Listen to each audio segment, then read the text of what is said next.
a public service announcement of sorts. It's a hot day, and this is the cooler side of the room, if you're feeling a little warm on this side, because that AC unit is pretty loud, so we don't run it during the service. But this one's running. I think it feels pretty good over there. All right. So, and we're going to begin with a song from the Jewish Talmud. Bring up our first song. Written by Roger Mock. There you go.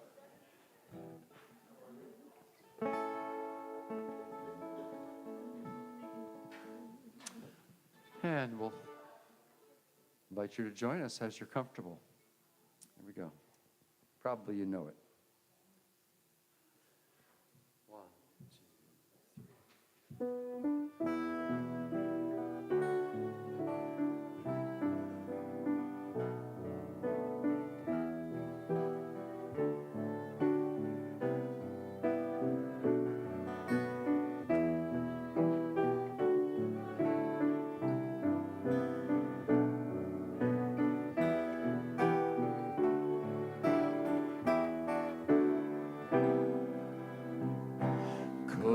Song fill our mouth as the water fills the sea, and good joy flood our tongue like boundless waves. Could our lips utter praise as limitless as sky, and could our eyes match the splendor of the sun? Could we soar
good song fill our mouth as the water fills the sea, and could joy flood our tongue like countless waves. Could our lips utter praise as limitless as sky, and could our eyes match the splendor of the sun? Could we soar with arms like an eagle's wing, and run with gentle grace like the swiftest deer?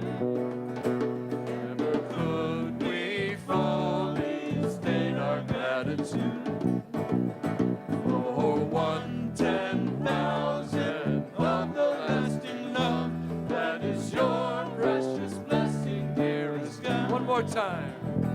Could song fill our mouth as the water fills the sea, and could joy flood our tongue like countless waves? Could our lips utter praise as limitless as sky, and could our eyes match the splendor of the sun? Could we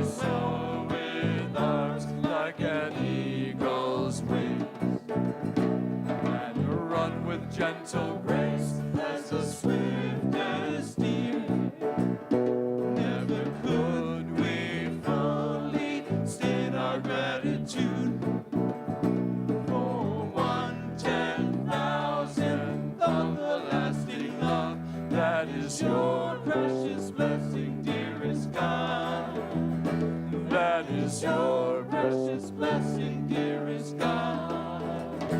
That is your precious blessing, dearest God.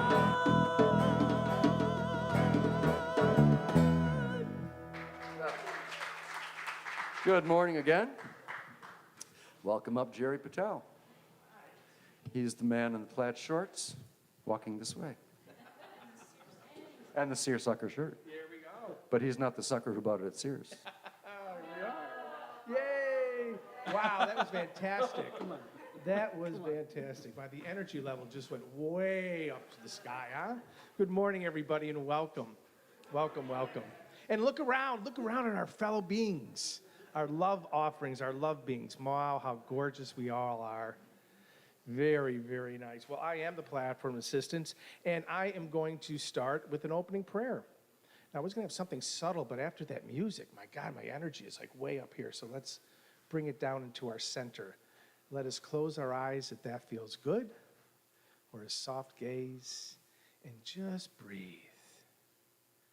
Breathe in the beautiful love around us, and breathe out the love that's within us.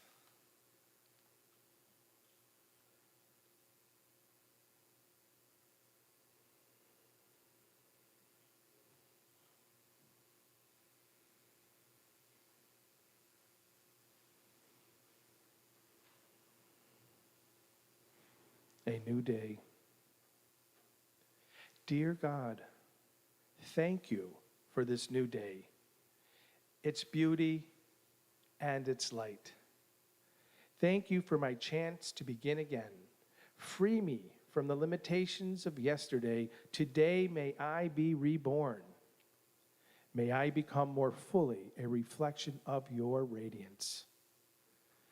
Give me strength and compassion, and courage and wisdom. Show me the light in myself and others. May I recognize the good that is available everywhere. May I be, this day, an instrument of love and healing. Lead me into gentle pastures. Give me deep peace, that I may serve you most deeply. And so it is. Hi, John. Good morning. It's John. Welcome, John. All right. Beautiful. All right. So, today, do we have any prayer chaplains in our sanctuary? We have Deb. We have Jerry. So, if you'd like to pray, be with one of us. We'll be at the end of the sanctuary at the end of the service today. So we have many opportunities to pray. We have our answer box in the library or in the sanctuary, the lobby, or email us for your prayers. And also, unity.org is also a beautiful place to have prayers. I use that a lot. So we have announcements today. What's happening at Unity? Today we have our guest speaker, Reverend Mary Beth Blinn. Welcome. Who's going to share her thoughts on joy and gratitude. Wow. Love that. Thank you, Mary Beth. And today, too, after service at 12:15, we're going to have Are You Worthy? You Are Loved, with no about but me on there, too. So you are worthy. This isn't about your worthiness, but we're going to reclaim and we're going to rediscover your worthiness. So please join me and all your fellow people today at 12:15. It's going to go about to 1:45 or so. And then we have one song, The Divine as Friend and Beloved, the Friend, today at 7 o'clock. So please come to that. And we have Wednesday meditation with harpist Dawn Donis, and that's July 9th at 6:30 here in the sanctuary. Don't want to miss that. And we have Church in the Park. That's July 13th. It's next Sunday. So please look at the flyers. We're going to have the drum circle, yes, with Pete. That's at 9:30, 11 o'clock service, a potluck lunch, and then at 1:30 we're having a mind, body, love. We're going to stop at Pack Lunch. Please bring your lunch, lunch to share or lunch on your own. And it really is a wonderful event. It's going to be a beautiful day, rain or shine. So it's just a wonderful thing to connect with one another and be with one another. We got you. You got it covered. All right. And then we also are collecting non-perishable food items for the Focus Food Pantry. And there's a 70% increase in demand. And please, there's a bin in the library and also in the lobby. In the lobby. Okay. And then we have Focus Food Cupboard has risen. Oh, that is the one, right? Yeah. All right, that's it. Tim, did I get that? The food pantry, we got that covered? Okay. All right. Sorry, my bifocals are sweating up here. Family Promise, that's coming up. Sunday, July 20th at 12 to 2 p.m. is going to be a volunteer seminar. Yes? For those who want to help with housing the homeless here. Yeah, so we're going to be housing the homeless for a week, right? 4 times a year. So this is just going to be an in-service on what to expect and what to do and how we can help these individuals. And then we have the daily word. So today's daily word is possibilities. Possibilities. I open my mind to the limitless possibilities. So let's say that together. I open my mind to limitless possibilities. One more time. I open my mind to limitless possibilities. Let's allow that to sink in. Breathe in the limitless possibilities. There are limits to what my mind can imagine. I might find a challenge too big to overcome or too complex to work through. In the past, I might have avoided such challenges, but today I turn within for guidance. Within my inner sanctuary, I find infinite possibilities. For God, nothing is or ever could be impossible. As a spiritual being, I open my mind so these possibilities can enter my imagination. With spiritual sight, I begin to apprehend what is possible. I emerge from my prayer time filled with inspiration and clarity, ready to take the steps necessary to make my vision a reality. I return again and again to the limitless field of infinite potential, where I can claim divine ideas and know the presence and power of God is in and through all things. And so it is. I think that's it.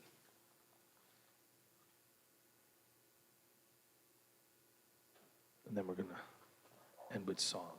So come on up, people. Come on up and. Oh, I got to come down. See, there's always a step.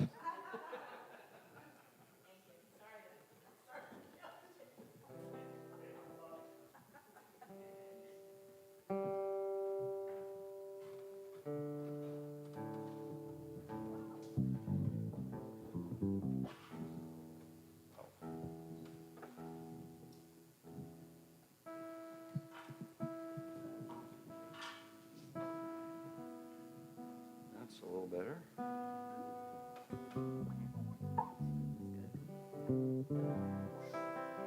Okay. Invite you to stand and join us for a song. Some of us are soloing on the verses, but if you know it, feel free to join. But then the chorus especially. And also during the verses, there's an echo. So you can just do the echoes as well. Here we go. Intro. 1, 2, 3.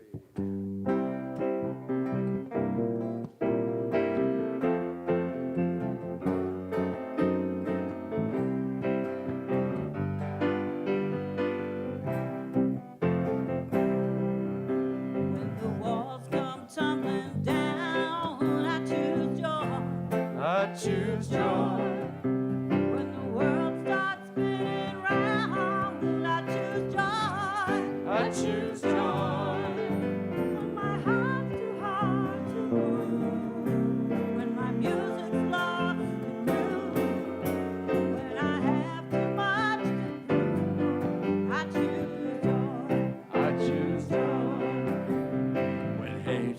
is all I see.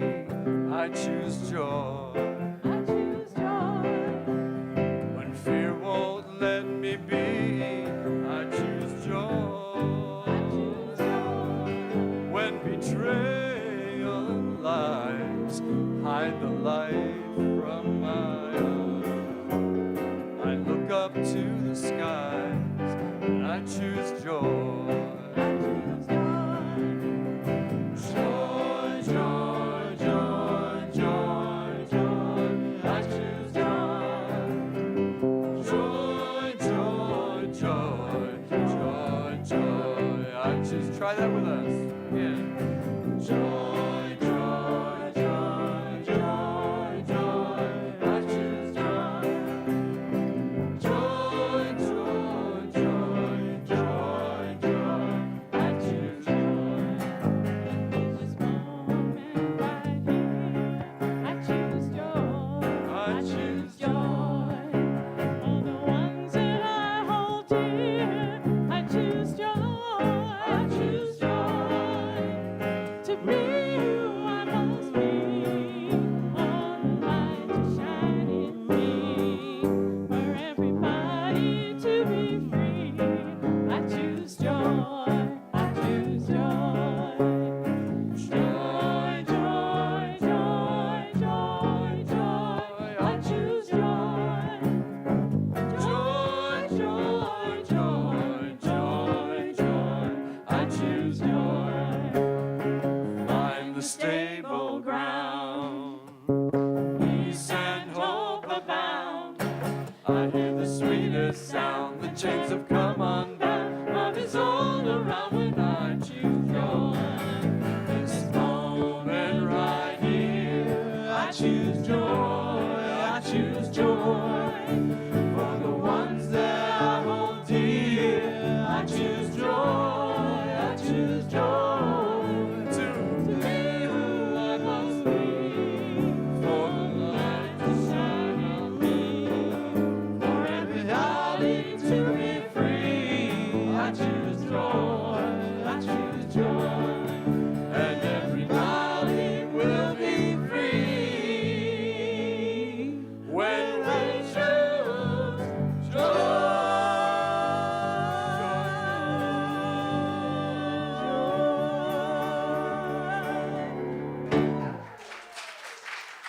All right.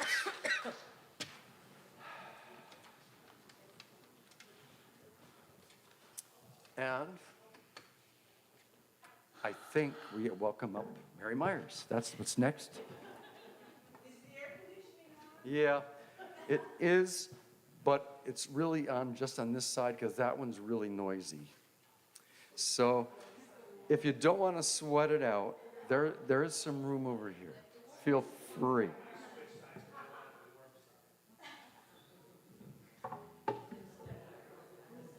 What? Is that what you wanted? Oh, yeah. We just- Hi, good morning.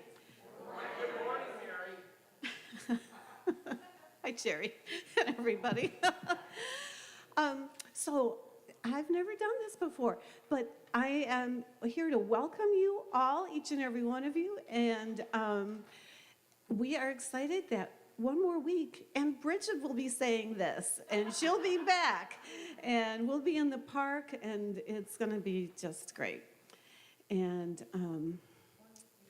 we welcome also any and all of you who might be watching us now or later, and we're happy you're here to join us, and think about coming to the park next week. That'd be great. We'd love to see who you are.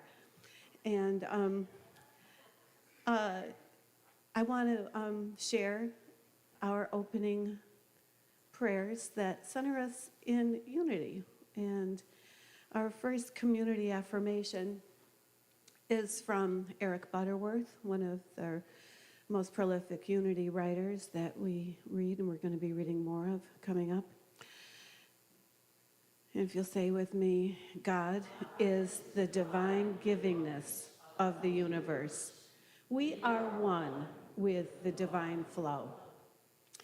in our vision, which guides us as we look toward, we envision a world transformed through the spiritual awakening of us all. In our mission, which is how we strive to live our life, we awaken to and embrace the divine essence of all beings through prayer and service in our community and in the world.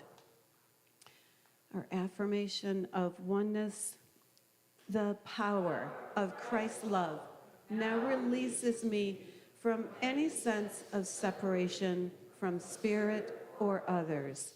There is only one presence and one power in my life and in the universe, the all-loving goodness of God.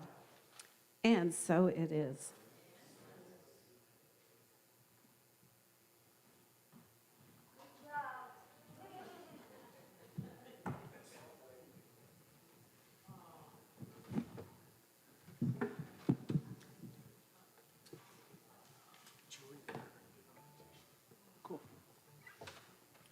Okay. Settle in. We'll do this lovely chant to move us into meditation time.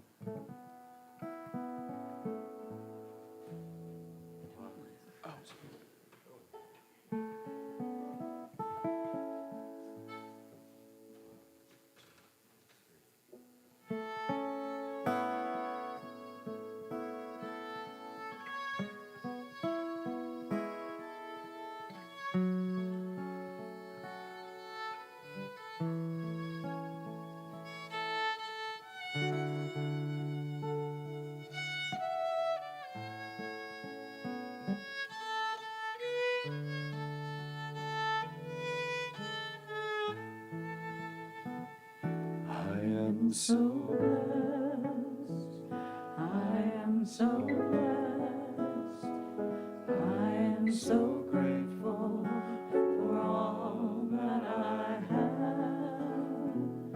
I am so blessed,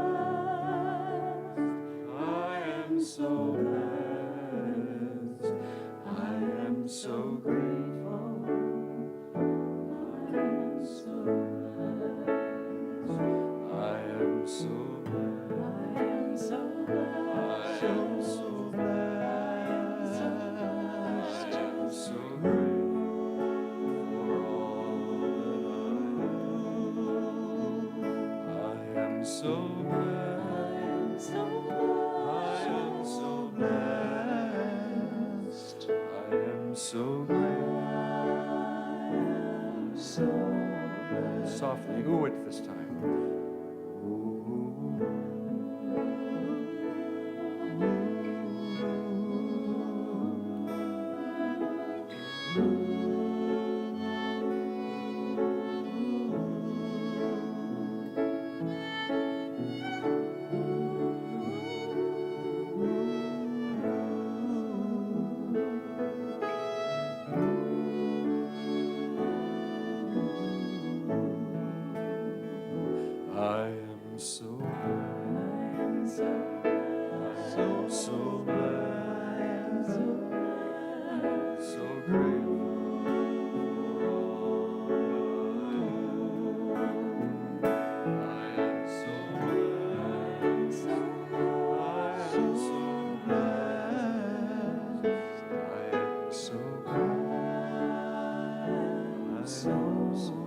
Once more. I am so blessed. I am so blessed. I am so grateful for all that I have. I am so blessed. I am so blessed. I am so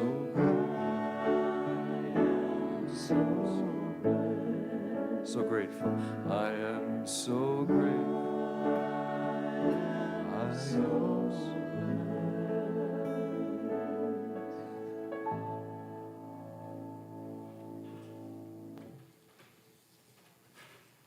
welcome, Reverend Mary Beth.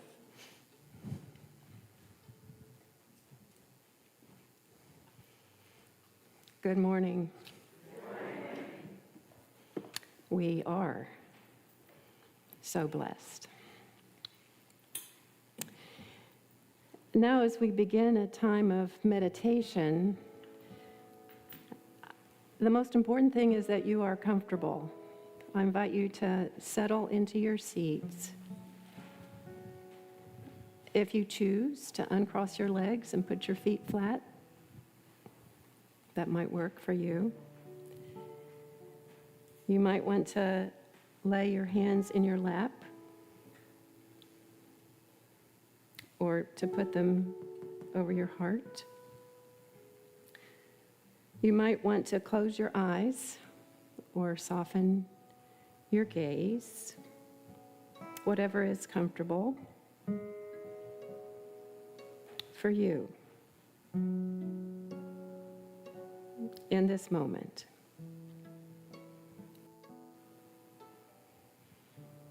But then there's this. I invite you to take a deep breath in and let it out.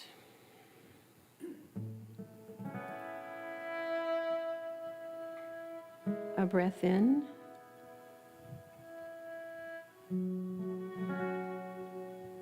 A breath out.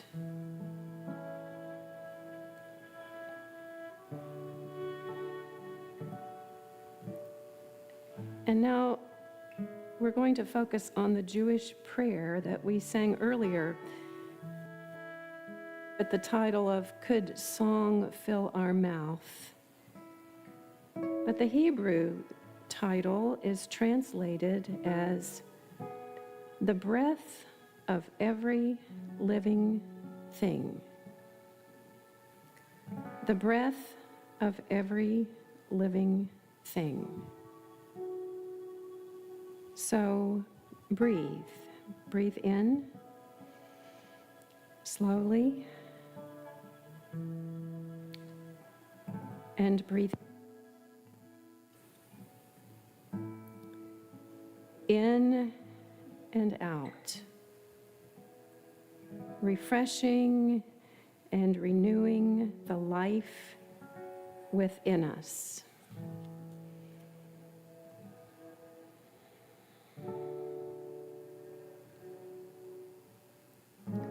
In this prayer from the Talmud, the word nishmat, combining form of nishma, means breath.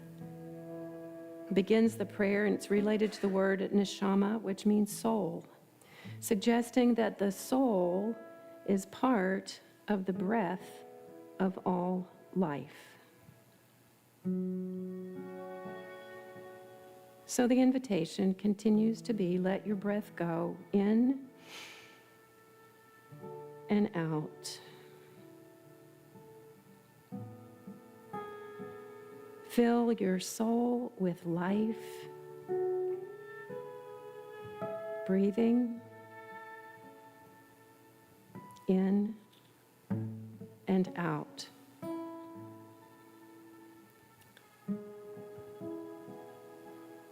Think of the lasting love that is your precious blessing.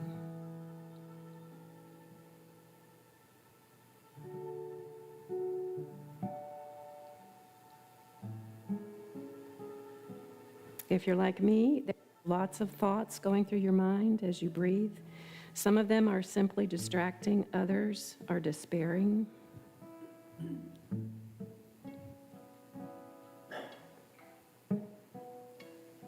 Let them go like clouds. Slowly move across the sky.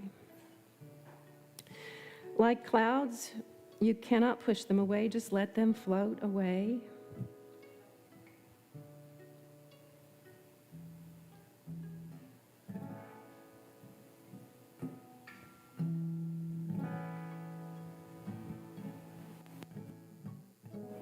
Fill your soul with life. Breathe in and breathe out. A lasting love.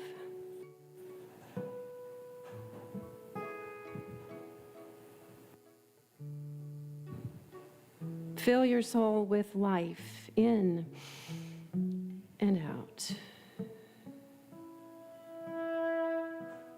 A precious blessing. And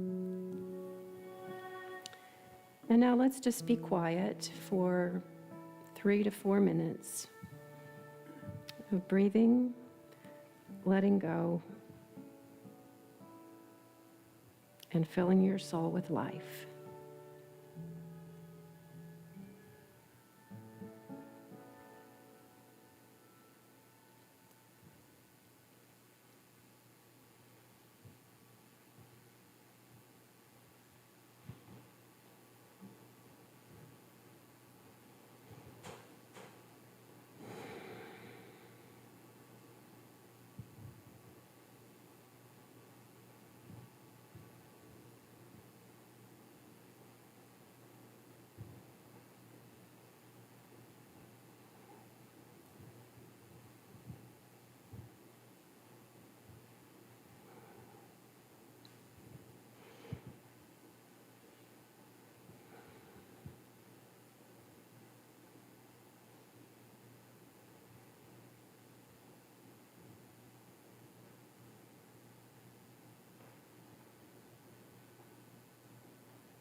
Fill your soul with life, in and out. And now hear this prayer, this poem, this song again, as we sang it earlier, as we prepare to gather ourselves back as one. Listen to these words. Could song fill our mouth as water fills the sea, and could joy flood our tongue like countless waves? Could our lips utter praise as limitless as sky? And could our eyes match the splendor of the sun? Could we soar with arms like an eagle's wings and run with gentle grace as the swiftest deer? Never, never could we fully state our gratitude for 1/10,000th of the lasting love that is your precious blessing, dearest God.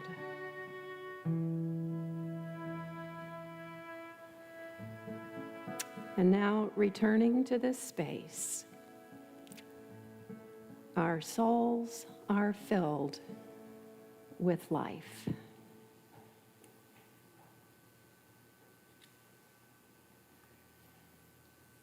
May it be so.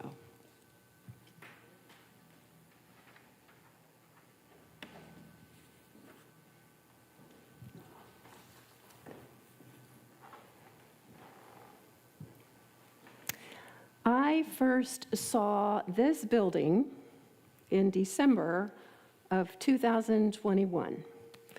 I was walking through my neighborhood. I live about half a mile down the road. I was walking through my new neighborhood, and I noticed this building, and I especially noticed the Moravian stars that were in your windows. I went home, and I looked you up, and then I showed up here the next Sunday. This retired, after 38 years, United Methodist clergy person. I was looking for a connection, a place to belong. Moving to a new state, a new city where I hardly knew anyone. After a recent divorce, I needed a place to call home, and I needed to know people who cared. Reverend Bridget was the first person who reached out to me, which shouldn't surprise you. And then there were many of you who have become friends along the way. Some of you over there, the third row back, halfway over where I usually sit, aren't we creatures of habit? Some of you had to move this morning just to stay cool, so, it can happen. I'm thankful for those of you who have met in the occasional spirit group, while cleaning the church kitchen, while pulling weeds along the sidewalk out front. Where are you, Mary Ann?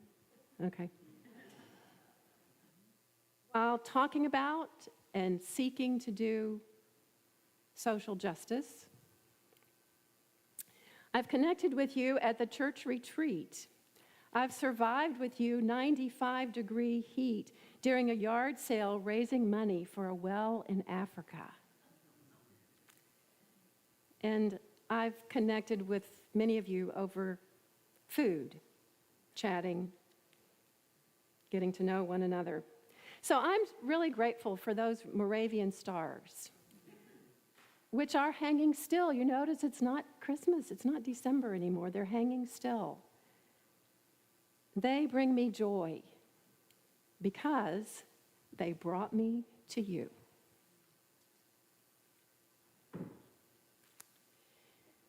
And I'm grateful to be here today with Reverend Bridget's blessing as she continues her sabbatical with Reverend Rogers' partnership in planning this worship service, leading the service, along with our musicians and my special dulcimer friend, Susan Trump. So here we go. Jack Cornfield tells his grandfather's story. And it goes like this. It was the 1930s, and his grandfather said, "We had a tree to decorate that year on Christmas, but we had no presents underneath it. Like Dad said, we couldn't afford them. So we children went to bed in pretty low spirits. But in the morning, when we woke up, there it was. It was a mound, a pile of Christmas presents under the tree. We could hardly wait until after breakfast to start opening them. Mother went first. Hers was an old shawl that she had misplaced but was now stitched up. Father got an old axe with a repaired handle. My sister got her old slippers. My brother got a new washed and patched pair of jeans. I got a hat, the same old hat I thought I had lost in November. It was all a total surprise. We were laughing so hard we could hardly unwrap the next present. Where had it all come from? Jack's grandfather continued the story. It was my oldest brother, Morris. For months, he had been secretly hiding away old things he knew we wouldn't miss. And then on Christmas Eve, he quietly wrapped up the presents and set them under the tree. And we remember this as the finest Christmas we ever had. Gratitude and joy wrapped up together. Dr. Brené Brown, a well-known sociologist and author, reported her findings after 12 years of interview research. Do you know Brené Brown? Okay. She analyzed 11,000 pieces of data. Every person she interviewed who described their lives as joyful, actively practiced gratitude. And somehow we are not surprised, are we, about this? Maybe this happened to you on Friday, July the 4th, when you looked at the produce guy at Market 32 as he helped you pick out the perfect watermelon because you asked him to, or the clerk at the Stewart's who was helping you sweetly. And you said to them genuinely, "Thank you for working today on this holiday." And they looked at you with a growing smile on their faces and said, "Well, thank you. Thank you for shopping today." And then you smiled at the connection you had just made and how it felt like such a right thing to do. Gratitude and joy wrapped up together. And maybe there was that morning recently when you woke up worrying about the day, imagining the worst things that were yet to happen. Anybody do that? Which had not yet happened, but you were ready to worry about them. And then you thought of these words and you said them quietly to yourself. This is the day that love has made. I will rejoice and be glad in it. And how in that moment despair started to be inched out by joy. Gratitude and joy wrapped up together. Such a nice package. So no, we are not surprised at what research proves about gratitude and joy. We have felt it for a long time. I have chosen this morning 2 ancient texts from the Christian tradition to illustrate this dynamic. They're from the New Testament, the part of the Bible which contains the stories about Jesus and the movement which formed after his death and resurrection. The first text is from a man named Paul, who preached and taught about Jesus all over the Mediterranean region. He organized communities of faith, people who tried to live out then the teachings of Jesus. On one of those journeys of Paul, around probably 50 AD, he visited the town of Philippi. It's a Roman colony, but located in Greece. It might have been about 10 years later, maybe 60, 62 AD, when Paul wrote this letter, which we now call Paul's letter to the Philippians. It's been described as Paul's joyful letter. And in it are the intertwined themes of joy and gratitude. Paul writes to his friends in Philippi, chapter 1, verse 3. I thank my God every time I remember you, constantly praying with what? Guess what it is? Joy. In every one of my prayers for all of you. And then writing later, he said, rejoice in the Lord always. Again, I say rejoice. So spiritual friendship between Paul and this Philippi community, and a power greater than themselves, these were at the heart of this space that was created in this relationship between Paul and the Christians in Philippi. And it made this space a growing place for gratitude and joy. But you need to know that Paul was probably writing this letter from house arrest in Rome. Prison would eventually follow, as well as death. From being entangled in the control of the Roman Empire and the narcissistic, all-powerful Emperor Nero.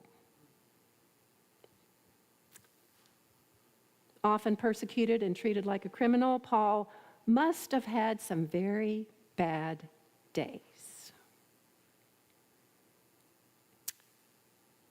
We're having some bad days. Your bad days might be wrapped up in your personal circumstances, in your own life or in your family, at work. But maybe you're feeling like many of us, collective bad days as people who care about the direction of our country, especially as we tried to put on a happy face on July the 4th. How are you doing? How are you doing living out your gratitude and experiencing joy? One day, Brene Brown looked at the white twinkle lights of lights, but they don't twinkle. You could make them twinkle? Okay. Maybe later. Maybe later.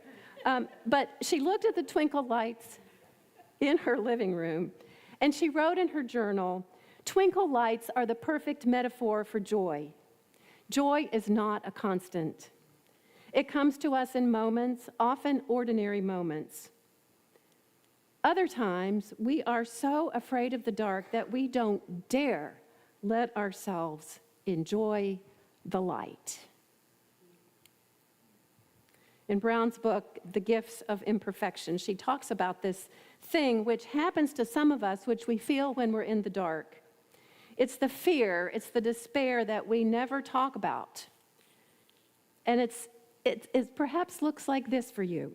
Have you ever looked at your children or your grandchildren or another family member sleeping, and just as you're beginning to feel deep joy and gratitude, you find yourself picturing something terrible happening to them?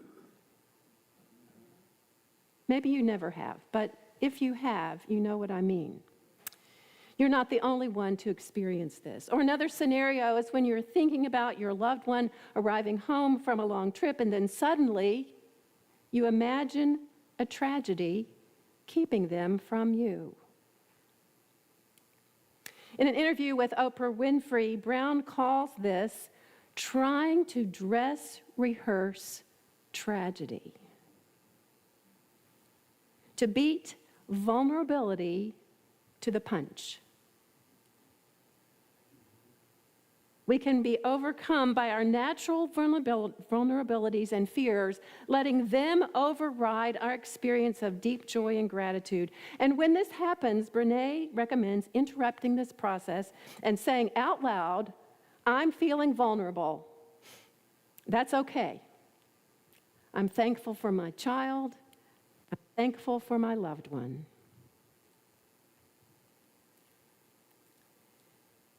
It's the journey that is part of our everyday life, where some days there's more darkness than others, from which we can step into the intertwined emotions, one leading to another, joy and gratitude, gratitude and joy together, and step by step, leading us to wholeness and health. There's a story about this in another part of the New Testament called the Gospel of Luke. It's one of 4 Gospels, all of which have a little bit different perspective on the life and teachings of Jesus. But in the Gospel of Luke, this story places Jesus near the border between Samaria, which is along the coast, and Galilee, which is further in. The border between these 2 regions marked the place where the Samaritans lived, who were considered foreigners, undesirables, to be avoided at all cost. And Galilee, the home territory of Jesus and his disciples. We know about borders, don't we? So it shouldn't surprise us that even then the border could be a meeting place between Jesus and lepers. The word leper is probably, in this text, is probably a catch-all for anyone who had a dreaded disease, not just Hansen's disease, which is the way we know leprosy today. Lepers were considered contagious and unclean, perhaps disfigured, isolated in every way from other people, socially, religiously. So let me just read to you what happened. You ready? Okay. It happened that as Jesus made, by the way, this is from The Message, which is a contemporary rendition of the Greek in this place by a man named Eugene Peterson. It happened that as Jesus made his way toward Jerusalem, he crossed over the border between Samaria and Galilee. As he entered a village, 10 men, all lepers, met him. They kept their distance, but raised their voices, calling out, "Jesus, Master, have mercy on us." Taking a good look at them, he said, "Go show yourselves to the priests." They went, and while still on their way, became clean.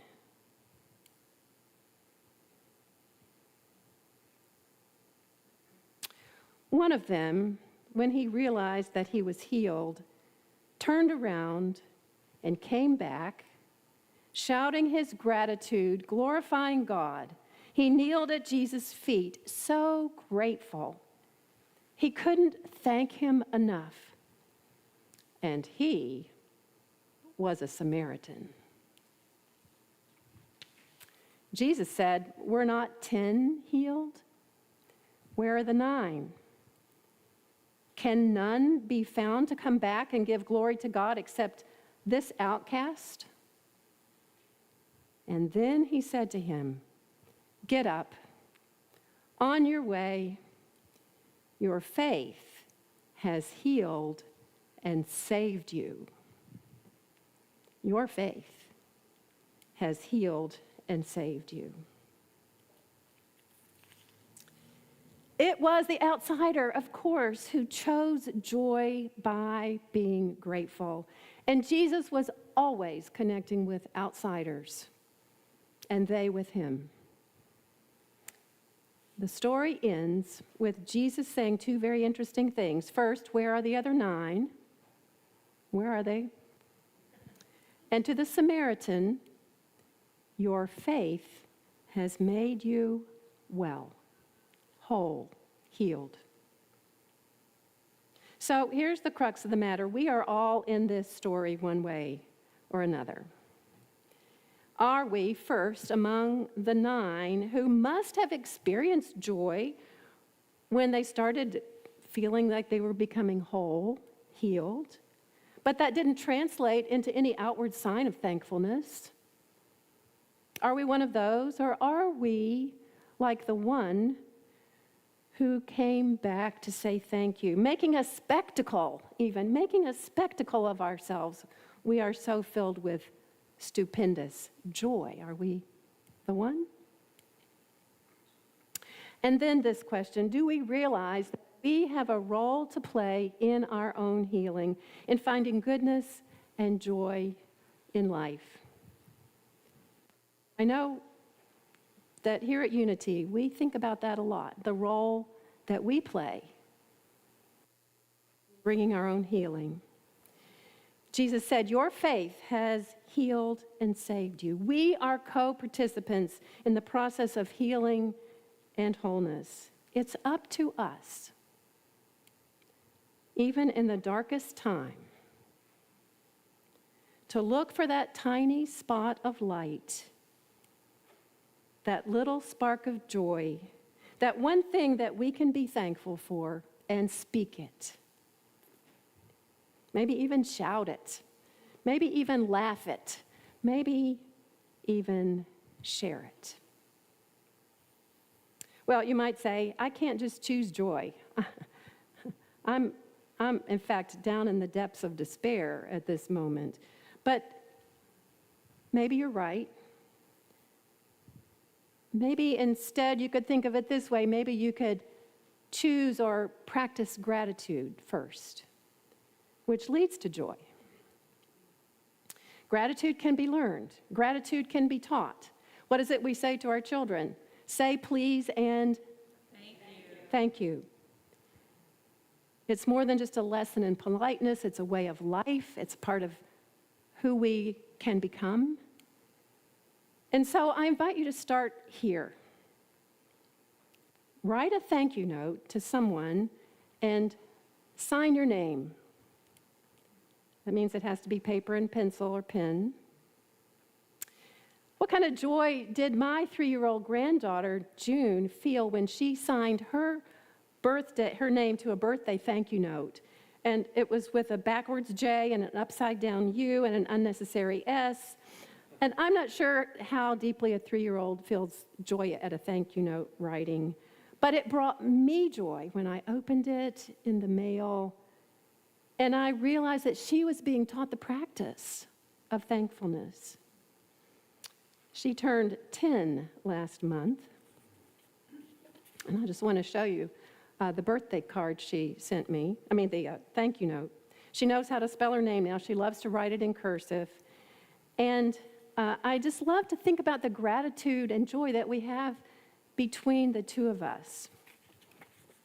So she's filled in every space of the card with a message of love and gratitude. So that might be something you could do.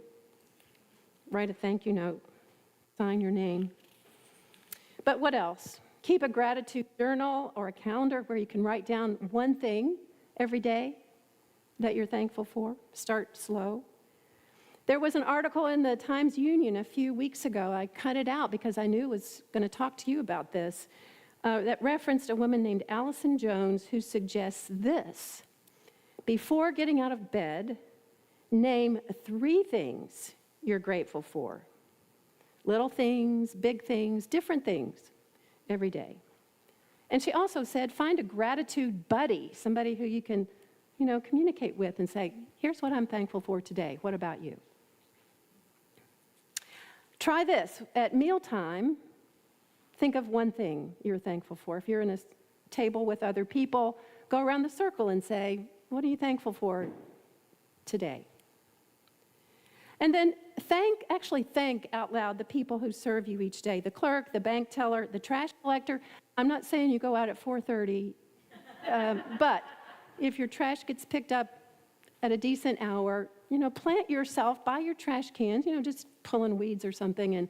And when they come, say to the trash collector, thank you so much for doing this, for collecting my garbage. Thank you. Write a letter of gratitude to a teacher, a coach, an old friend, a mentor, a former pastor, or your current pastors who may be very surprised to hear from you. Will be filled with joy at your letter or your email.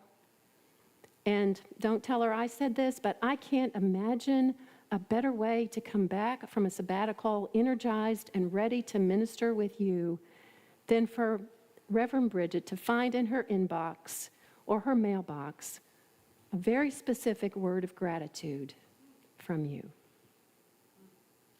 Don't tell her I said that.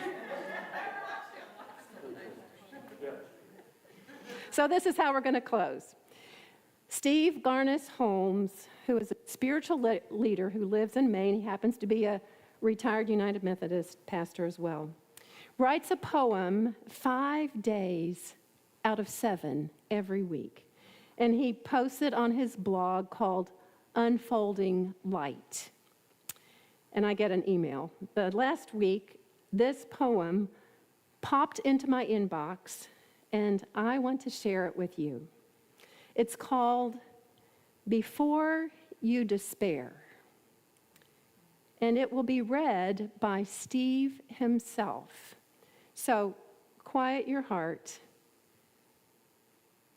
and yourself and listen.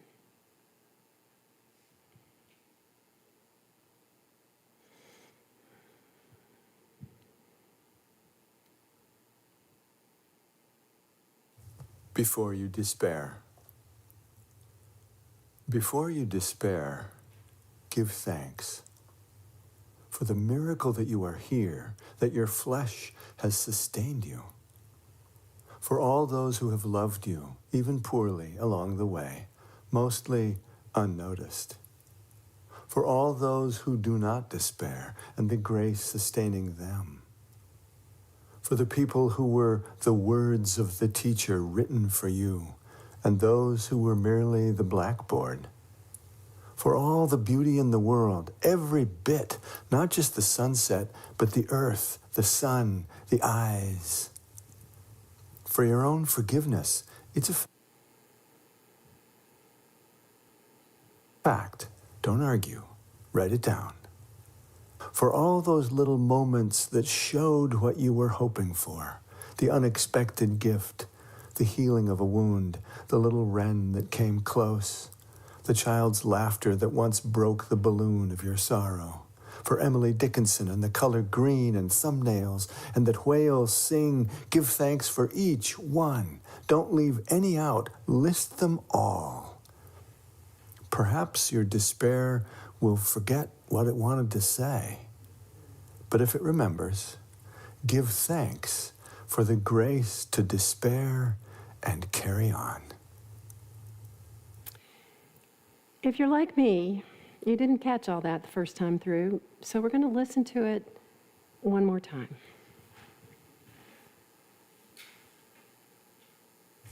Before you despair.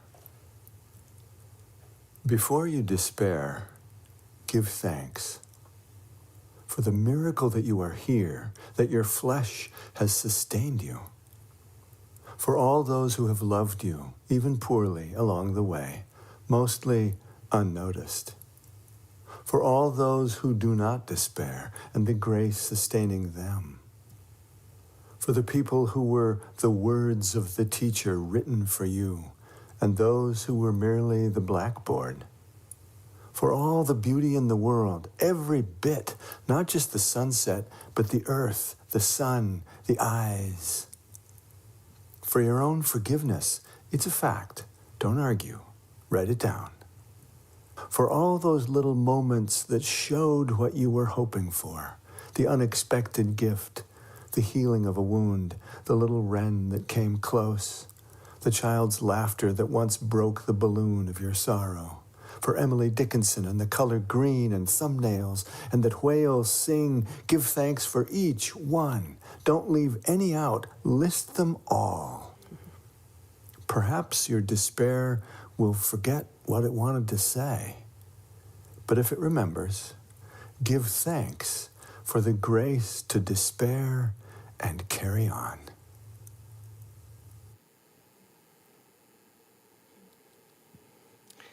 This week, we will carry on.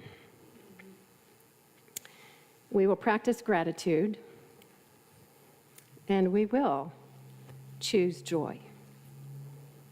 May it be so.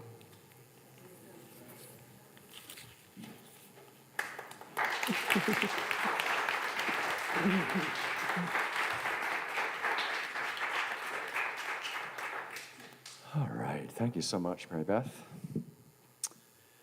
And we're going to invite Susan Trump up, who's going to do a song for us this morning with us. And this is our offering time. So take a moment now, not so much to find your wallet, but to find the gratitude. And from that place, then you can find your wallet if that's what you need to do. But I know that many of us do our donations online, which is great. And there's a little bookmark.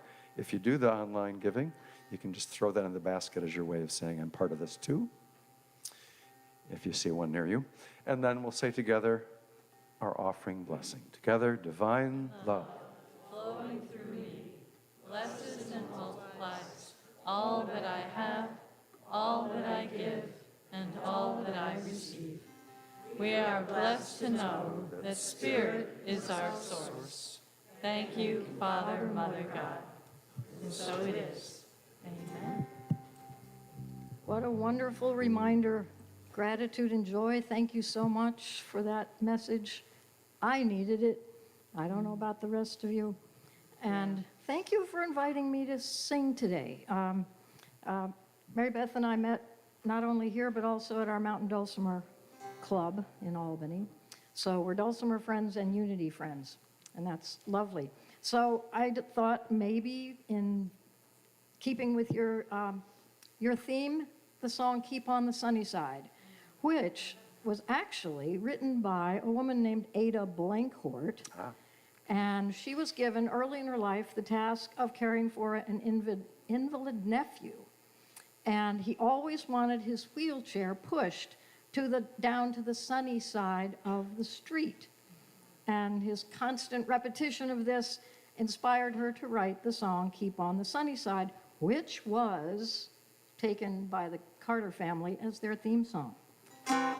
And so we'd like to sing for you Keep on the Sunny Side.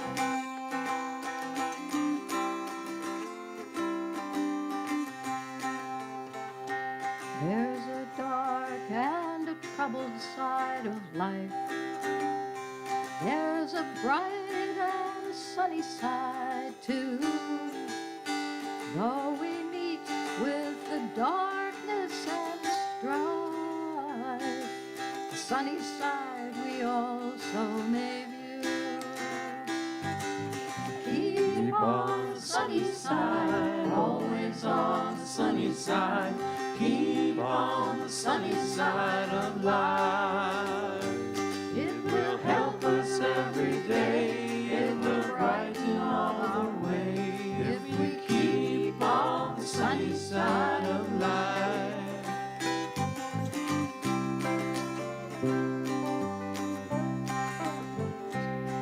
The storm and its fury broke today, crushing hopes that we cherish so dear. Clouds and storms will in time pass away. The sun again will shine bright and clear. Keep on the sunny side, always on the sunny side. Keep on the sunny side of life. It will help us every day. It will brighten all the way. If we keep on the sunny side of life.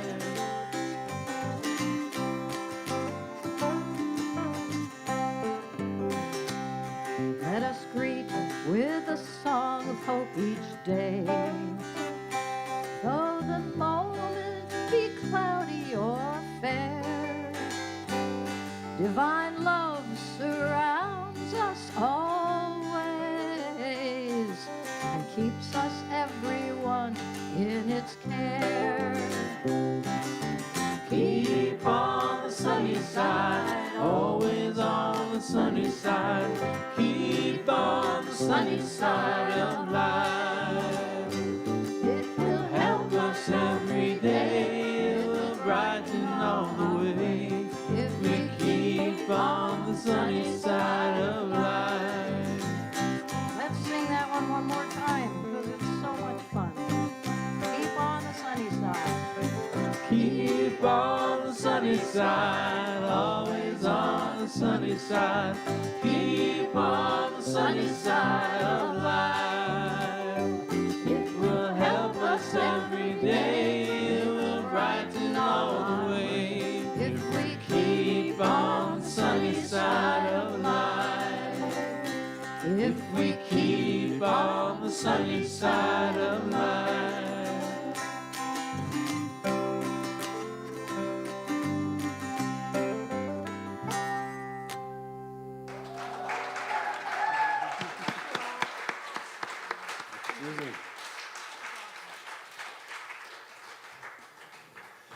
Okay. Thankful for these gifts and all the ways that we give to this community. We ask for the blessing of Spirit, that all that we give may be multiplied 100 times in our lives. So it is. Amen.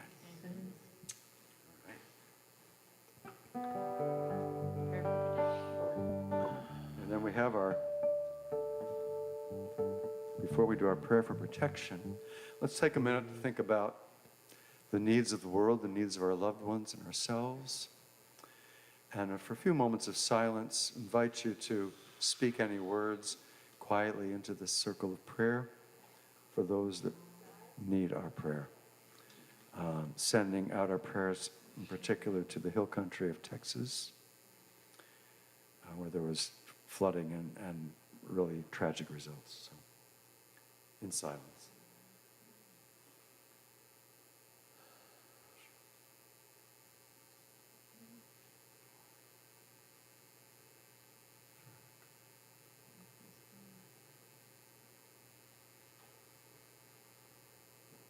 Gathering all of our prayers together, we give thanks in advance for the answers given. And then we say together our prayer for protection. I invite you to stand as we do that. We say, the light of God surrounds us. We are the light of God. The love of God enfolds us. We are the love of God. The power of God protects us. We are the power of God. The presence of God watches over us. We are the presence of God. Wherever we are, God is, and all is well. We are unrepeatable expressions of the divine. So it is. If you come back here at 7 o'clock, we'll be celebrating with song, some meditation, sharing some inspiration around the idea of God as the beloved, as the friend, especially using poems of Hafiz, whose prayer was about that. And should you show up here next Sunday morning at 10 a.m., you'll find a sign on the door and maybe some directions to Thatcher Park. And you'll have time because we don't do the service until 11. But if you get there early, you can join the drum circle at 9:30 and have a good time in the park. All right, And if Sunday in the Park with God, I like to if call you it. stay today, you can go to Jerry's. And if you stay today, oh yes, and Jerry has beautiful, I'm sure it will be a beautiful workshop on worthiness this morning, or this afternoon. All right. 1, 2, 3, and...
Shine until tomorrow. Shine until tomorrow. Let it be.